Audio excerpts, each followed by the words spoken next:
시편 51편 10절에서 13절 말씀입니다. 10절에서 13절 말씀 우리 다 함께 한 목소리로 봉독합니다. 시작. 하나님이여 내 속에 정한 마음을 창조하시고 내 안에 정직한 영을 새롭게 하소서. 나를 주 앞에서 쫓아내지 마시며 주의 성신을 내게서 거두지 마소서.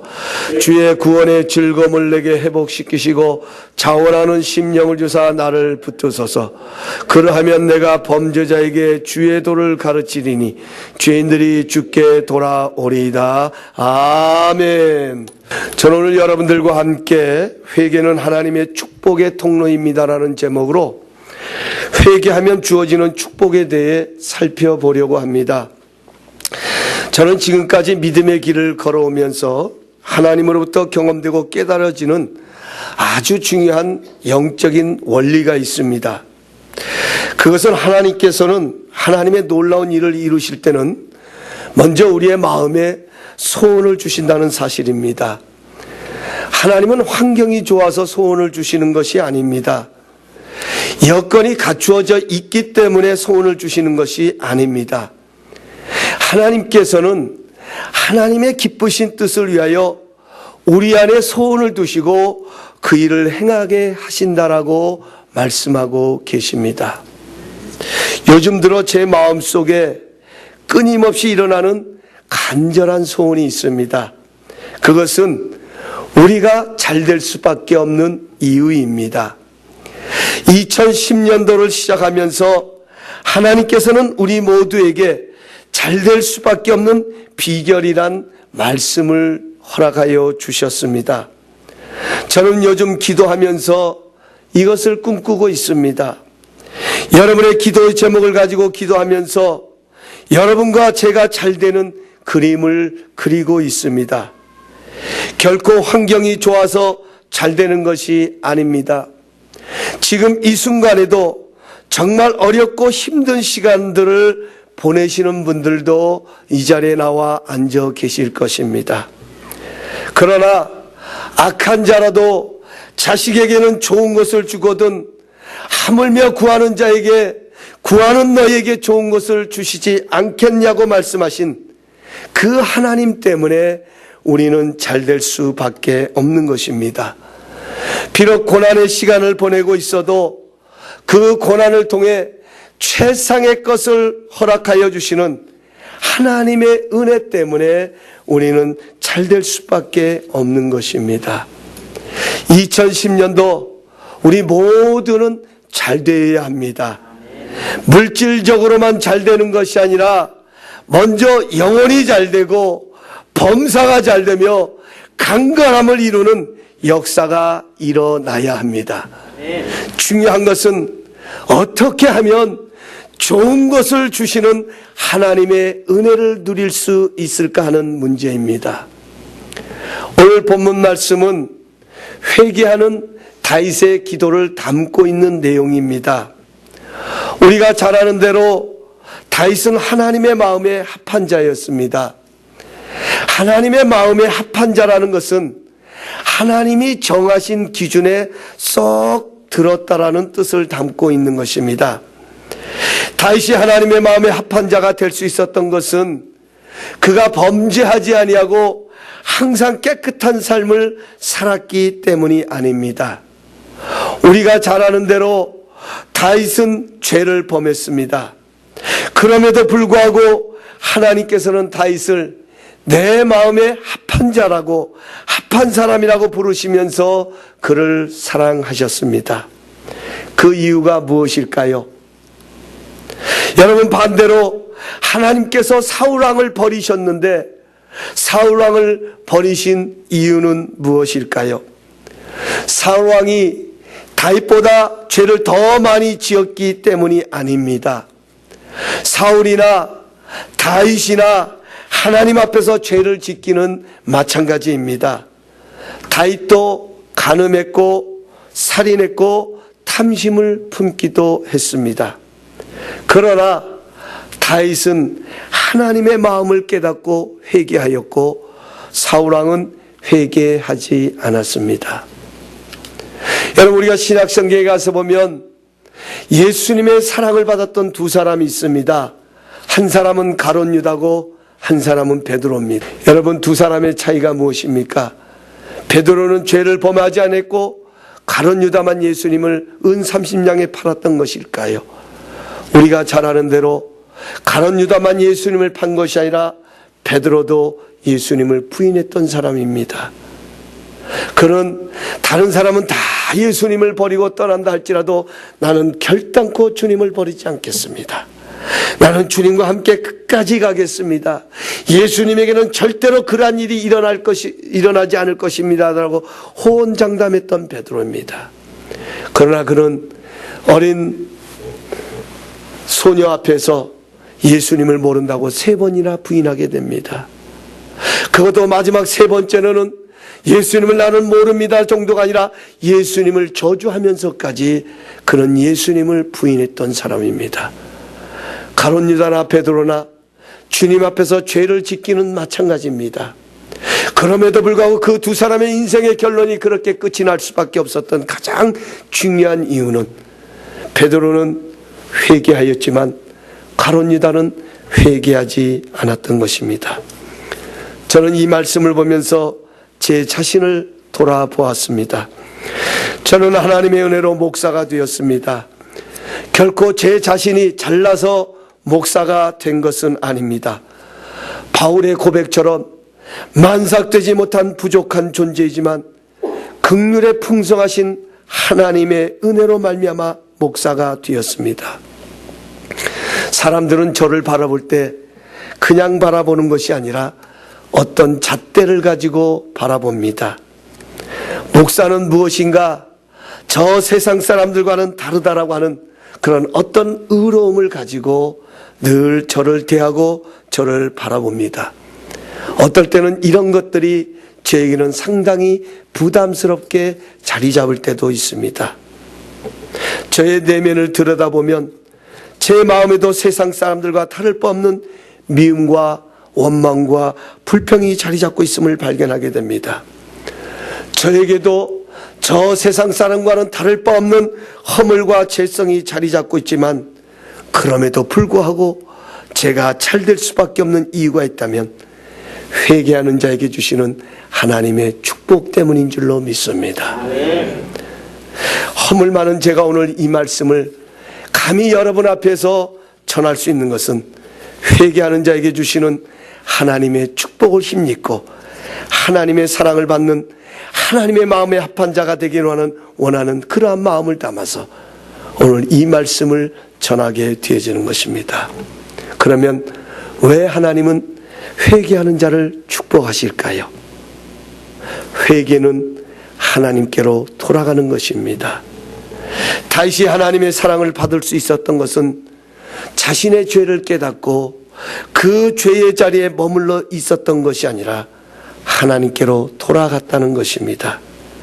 이것이 회개를 통해 하나님의 사랑을 잊게 된 다윗의 축복의 모습입니다. 누가복음 15장에 가서 보면 우리가 잘 아는 탕자가 나옵니다. 우리가 잘 아는 대로 탕자는 그 사실만 놓고 보면, 그 현실만 놓고 보면 분명히 소망이 없는 사람이었습니다. 그럼에도 불구하고 그는 더 잘되었던 사람입니다. 그가 잘될 수밖에 없었던 이유는 그는 자신에게 있어서 무엇이 잘못된지를 깨달았습니다. 아버지를 떠난 사실이 자신에게 가장 큰 실수였음을 그는 깨닫게 되었습니다. 그리고 그는 그 깨달은 방향을 향해서 돌아서서 나갔던 것입니다.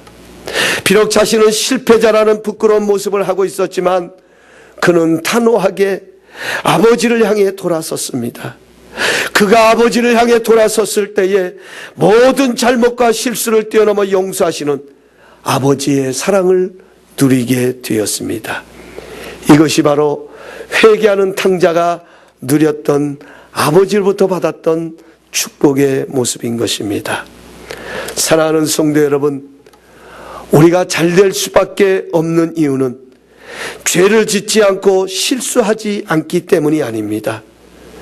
여러분과 저는 하나님을 사랑한다고 하면서도 때로는 마음으로 삶으로 죄를 범하기도 합니다. 그럼에도 불구하고 우리가 하나님의 사랑과 긍휼하심을 입을 수 있는 것은 나의 잘못됨을 깨닫고 하나님을 향해 돌아가는 것입니다. 부모를 가까이 하는 자녀는 부모의 사랑을 입게 되어 있습니다. 우리가 하나님을 가까이 할 때 하나님의 사랑과 긍휼하심은 우리를 더 가까이 하여 주실 것입니다. 더 좋은 옷과 더 좋은 가락지와 더 좋은 신발을 입혀주시는 은혜를 누리게 되어지는 것입니다. 2010년은 또 날마다 순간마다 회개를 통해 하나님께 더 가까이 나가서는 여러분과 저 자신이 되기를 간절히 소원합니다. 하나님에게서 멀어지게 하는 것을 떠나서 나로 하여금 하나님과 나 사이를 가로막게 하는 것이 어떤 것인가를 발견하여서 우리는 과감하게 그것을 떠나 하나님을 향하여 우리의 삶의 방향을 돌이키고 그분을 향하여 돌아갈 때에 하나님의 사랑과 긍휼하심을 입게 되어질 것입니다. 뿐만 아니라 회개는 우리의 마음이 하나님의 다스림을 받는 축복의 통로입니다. 회개는 사람의 힘으로 할 수 있는 것이 아닙니다. 회개는 성령님의 역사입니다. 절대로 마귀는 회개할 마음을 우리에게 주지 않습니다. 회개는 하나님이 주시는 마음인 것입니다. 하나님께 회개의 기도를 드리는 다윗은 10절에 이렇게 기도합니다. 하나님이여 내 속에 정한 마음을 창조하시고 내 안에 정직한 영을 새롭게 해달라고 그는 하나님 앞에 간구하고 있습니다. 여기서 정한 마음이라고 하는 것은 원어에 가서 보면 도덕적이나 육체적으로나 화학적으로도 순수한 마음, 깨끗한 마음을 일컫는 것입니다. 어디에다 견주어받아도 아무 흠도 없는 깨끗한 마음, 순수한 마음을 일컫는 말입니다. 또한 정직한 영이라는 말은 원어적으로 견고하다, 안정되다, 확립되다는 뜻을 담고 있는 것입니다. 이것을 표준 새 번역에서는 이렇게 기록하고 있습니다. 아, 하나님, 내 속에 깨끗한 마음을 새로 지어 주시고 내 안에 정직한 새 영을 넣어 주십시오. 여러분, 하나님 앞에 범죄했던 다윗, 정말 감히 그 누구도 할 수 없던 남의 여인을 탐하였던 간음한 죄를 범하고 하나님 앞에 회개하는 마음으로 기도하며 간구했던 다윗의 기도의 내용은 하나님, 내 마음 속에 깨끗한 마음을 새로 지어주시고 내 안에 정직한 새 영을 넣어 주십시오. 여러분, 이것이 회개하는 자의 간절한 마음이고 고백이었습니다. 사랑하는 성도 여러분, 오늘 우리 다윗의 기도를 보면서 한 가지 우리는 중요한 것을 깨닫게 됩니다. 여러분, 죄라고 하는 것은 환경의 문제가 아니라 마음의 문제라고 하는 것입니다. 그래서 다윗은 하나님 앞에 그렇게 기도하고 있는 것입니다. 자신의 잘못을 깨달으면서, 자신의 연약함을 깨달으면서 하나님, 내 속에 깨끗한 마음을 새로 지어주시고 내 안에 정직한 새 영을 허락하여 달라고 그는 하나님 앞에 기도하고 있는 것입니다. 그렇습니다. 환경이 문제가 아닙니다. 마음의 문제입니다. 우리의 환경이 나빠서 죄를 짓는 것이 아닙니다. 우리의 환경이 어렵기 때문에 우리가 죄를 짓는 것이 아니라 얼마든지 우리의 마음이 견고하면, 얼마든지 우리의 마음이 깨끗하고 순전하면 우리는 얼마든지 그 환경 속에서도 넉넉히 승리하며 나갈 수 있는 것입니다. 마음의 문제입니다. 잠언 4장 20절은 말씀하십니다. 무릇 지킬 만한 것보다 더 내 마음을 지켜라. 생명의 근원이 이에서 남이라고 말씀하십니다. 여러분, 하나님은요, 우리의 마음속에 복을 담아 두셨습니다. 여러분, 우리의 마음을 왜 청결해야 될까요? 왜 우리의 마음이 순결해야 될까요? 왜 다윗은 하나님 앞에 자신의 마음을 깨끗하게 해달라고, 순수하게 해달라고, 다시 한번 정직한 영을 새롭게 창조해달라고 하나님 앞에 그는 그렇게 기도하고 있을까요? 여러분과 저의 마음은 하나님의 축복을 담는 그릇이기 때문입니다. 하나님은 오늘도 우리의 마음속에 복을 담아 두셨습니다. 우리의 생명은 마음에서부터 흘러나옵니다. 우리의 영을 새롭게 할 수 있는 비결은 하나님이 우리를 다스려 주셔야 합니다. 우리의 영혼이 잘 되는 비결도 하나님이 다스려 주셔야 합니다. 우리가 회개를 통해 하나님께 돌아갈 때 우리는 날마다 하나님께서 우리의 마음을 다스려 주심으로 말미암아 새 사람을 잊게 되어지는 것입니다. 우리가 구원받았다는 것은 다시는 죄를 짓지 않는 존재가 되었다는 의미는 결코 아닙니다. 우리는 거듭났지만 죄 많은 세상을 살아가기에 죄의 역사를 경험하며 살아갑니다. 그러기에 우리는 회개를 통하여 계속해서 하나님의 용서를 필요로 하고 있습니다. 하나님께서 우리의 마음을 다스려 주실 때 우리는 새로운 옷을 입게 되는 것입니다. 에베소서 4장 22절부터 24절은 이렇게 말씀합니다. 여러분은 지난날의 생활 방식에 얽매여서 허망한 욕정을 따라 살다가 썩어 없어질 옛사람을 벗어버리고 마음의 영을 새롭게 하여 하나님을 따라 참된 의로움과 거룩함으로 지으심을 받은 새 사람을 입으라고 우리에게 권면하고 있습니다. 또한 회개는 구원의 기쁨을 회복시키시는 하나님의 축복의 통로인 것입니다. 오늘 12절에 가서 보면 다윗은 하나님 앞에 그렇게 기도하고 있습니다. 주의 구원의 즐거움을 내게 회복시키시고 자원하는 심령을 주사 나를 붙드소서. 주의 구원의 즐거움을 내게 회복시켜 달라고 그는 하나님 앞에 기도하고 있는 것입니다. 여러분, 우리가 예수 믿고 받은 축복이 있다면 존재의 가치가 달라진 모습입니다. 하나님께서는 여러분과 저 한 사람 한 사람을 사랑하시고 소중하게 여기셔서 하나밖에 없는 독생자 예수 그리스도를 아낌없이 우리에게 내어주셨습니다. 그 예수 그리스도를 인격적으로 모셔드린 여러분과 저는 하나님에게 있어서 그 무엇과도 바꿀 수 없는 존귀한 존재가 되어졌습니다.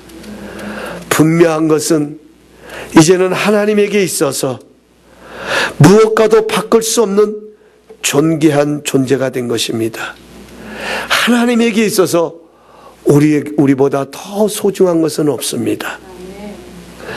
이것이 바로 하나님 앞에서 우리의 가치입니다. 하나님은 우리로 인하여 기쁨을 이기지 못하신다고 말씀하고 약속하고 계십니다. 중요한 것은 과연 우리는 얼마나 이 가치를 누리며 살아가고 있는가 하는 것입니다. 하나님에게 있어서 여러분과 저는 그 무엇과도 바꿀 수 없는 가장 소중한 존재입니다. 하나님은 여러분과 저를 바라보시면서 얼마나 귀하고 소중하게 여기실까요? 하나밖에 없는 독생자 예수 그리스도 그분의 생명을 아낌없이 우리에게 내어주시면서까지 우리를 구원하신 그 하나님의 마음 속에, 그러면서 우리를 다시 사신받으신 여러분과 저 한 사람 한 사람을 바라보신 예수님의 마음은 어떤 마음일까요? 무엇과도 바꿀 수 없는 가장 소중한 존재. 여러분들에게 제가 한번 여쭤보겠습니다. 여러분들에게 있어서 가장 소중한 것이 있다고 하면 무엇입니까? 그 무엇을 준다고 하여도 절대로 바꿀 수 없다라고 하는 것이 있다고 하면 여러분 그것이 무엇이라고 생각하십니까? 그것은 두말할 것도 없이 여러분의 자녀일 것입니다. 여러분이 무엇 때문에 오늘도 땀을 흘리며 살아가십니까? 여러분이 무엇 때문에 여러분은 그토록 행복하기를 원하십니까? 여러분에게 있어서 가장 소중한 것이 있다면 두말할 것도 없이 자녀입니다. 왜 그 자녀가 그렇게 여러분에게 소중합니까? 이 세상을 다 준다 해도 그 자녀와 바꾸기를 원하는 부모는 한 사람도 없을 것입니다. 왜 그 자녀가 여러분에게는 그렇게 소중하고 귀중한 것입니까? 왜 오늘도 여러분은 그 자녀가 아픔 가운데 있을 때 그 자녀를 바라보면서 눈물을 흘리십니까? 왜 그 자녀가 고통 가운데 있을 때 여러분은 그 자녀를 생각하시면서 그토록 염려하시고 걱정하시고 고민하십니까? 여러분, 그것은 두말할 것 없이 그 자녀는 내 몸에서 난, 내 핏줄을 타고 난 내 귀한 생명이기 때문에, 더 나아가서는 하나님이 주신 열매요 상급이기 때문에 여러분, 그 자녀는 여러분에게서 가장 소중한 존재이고 가치가 될 것입니다. 여러분, 하나님이 우리를 바라보실 때 그렇게 바라보고 계십니다. 하나님에게 있어서 우리보다 더 소중한 것은 없습니다. 하나님은 천하를 주신다 해도 우리와 바꾸지 않으시겠다고 하나님은 약속하고 계십니다. 여러분, 중요한 것은 얼마나 그 가치를 누리며 살아가고 계십니까? 얼마나 내가 그렇게 하나님 앞에 존귀한 존재를 누리며 살아가고 있습니까? 지금 다윗은 하나님 앞에 회개의 기도를 드리면서 12절에서 그 잃어버린 가치를 다시 한번 회복시켜달라고 하나님 앞에 기도하고 있는 것입니다. 주의 구원의 즐거움을 내게 회복시키셔서 자원하는 심령을 주사 나를 붙들어 달라고 하나님 앞에 기도하고 있는 것입니다. 다윗은 이 가치를 상실하고 하나니 하나님으로 인한 기쁨이 사라지게 되었습니다. 혹시 여러분 가운데도 예수님으로 인한 기쁨이 사라졌습니까? 여러분, 왜 그 기쁨이 사라졌다라고 생각하십니까? 이미 내가 예수 믿은 지 오래되었기 때문에, 오랜 신앙생활을 하다 보니 나도 모르게 그 신앙생활이 타성에 젖어 있기 때문에 내가 오늘도 그 예수님에 인한 기쁨을 잃어버리고 살아간다라고 여러분 혹시 생각하고 계신 분들 계십니까? 여러분, 결코 내가 예수 믿은 지 오래됐기 때문에 그 기쁨이 사라진 것은 절대로 아닙니다. 그렇다라고 하면 이미 오래 신앙생활 한 사람들은 기쁨 없이 살아갈 수밖에 없을 것입니다. 분명한 건 한 가지는 회개 없이 살기 때문에 기쁨이 사라진 것입니다. 하나님은 그 무엇과도 나를 바꿀 수 없는 존귀한 존재를 여기시면서 바라보는데, 그렇다고 하면 우리는 날마다 그 하나님께로 나가기를 기뻐해야 될 텐데, 그 하나님이 원하시는 자리에 머물기를 즐거워해야 될 텐데, 그 하나님이 기뻐하시는 자리를 향하여 나가기를 우리는 행복하게 여겨야 될 텐데, 그 회개의 기쁨이 사라졌기 때문에 구원의 감격도 사라지고 구원의 기쁨도 사라졌다는 사실을 오늘 다윗의 회개의 모습을 통하여 우리에게 교훈해 주고 있습니다. 반대로 말하면 여러분, 우리가 회개하면 구원의 기쁨이 회복되어집니다. 우리가 하나님의 숨결을 느낄 수 있는 것은 하나님께로 돌아가서 그분의 품에 안기는 것입니다. 하나님의 은혜를 경험하면 스스로 하게 되어집니다. 모든 것이 감사할 뿐인 것입니다. 마지막으로, 회개는 죄를 이기게 하는 축복의 통로입니다. 죄는 스스로 이길 수 있는 것이 아닙니다. 바울은 우리가 의롭게 살기를 원하지만 우리의 마음에는 생명의 성령의 법과 죄의 사망의 법이 싸운다고 말합니다. 그래서 우리는 곤고한 사람이라고 바울은 그렇게 우리의 모습들을 표현하고 있습니다. 내가 스스로 죄를 짓지 않겠다고 해서 죄를 짓지 않는 것이 아닙니다. 우리가 죄를 짓지 않는 방법은 죄가 우리에게서 싫어져야 되는 것입니다. 내가 죄를 짓지 않을 수 있는 방법이 있다고 하면, 내가 죄를 짓지 말아야지라고 결단한다고 해서 죄를 짓지 않는 것이 아니라, 그 죄가 내게서 싫어져야 될 때, 내게서 멀어지기를 시작할 때, 그 죄가 더 이상 내게서는 필요하지 않다는 것을 느끼고 깨닫게 되어질 때에 우리는 죄를 짓지 않게 되어지는 것입니다. 죄가 미워져야 합니다. 여러분, 죄를 미워할 수 있는 방법은 회개하면 죄가 멀어지게 됩니다. 회개를 통해 하나님께 나가면 그 죄가 우리 안에 자리를 잡지 못합니다. 회개할 때 죄는 더 이상 우리를 사로잡지 못하게 되는 것입니다. 말씀을 맺겠습니다. 회개는 하나님의 축복의 통로입니다. 하나님은 우리의 모든 것을 알고 계십니다. 하나님은 우리의 아픔도 알고 계십니다. 하나님은 우리의 피로도 알고 계십니다. 더 나아가서 하나님은 우리가 어떻게 살고 있는지도 알고 계십니다. 죄를 짓는 것보다 더 무서운 것은 죄를 짓고도 회개하지 않는 것입니다. 왜 회개하지 않는 것이 가장 무서운 죄일까요? 회개는 하나님의 약속에 대한 믿음이 있어야 가능합니다. 회개는 하나님 앞에 내가 죄인이라는 사실을 인정하고 내가 내 죄를 자백하면 하나님께서 내 죄를 용서해 주신다는 믿음이 있어야 시작할 수 있습니다.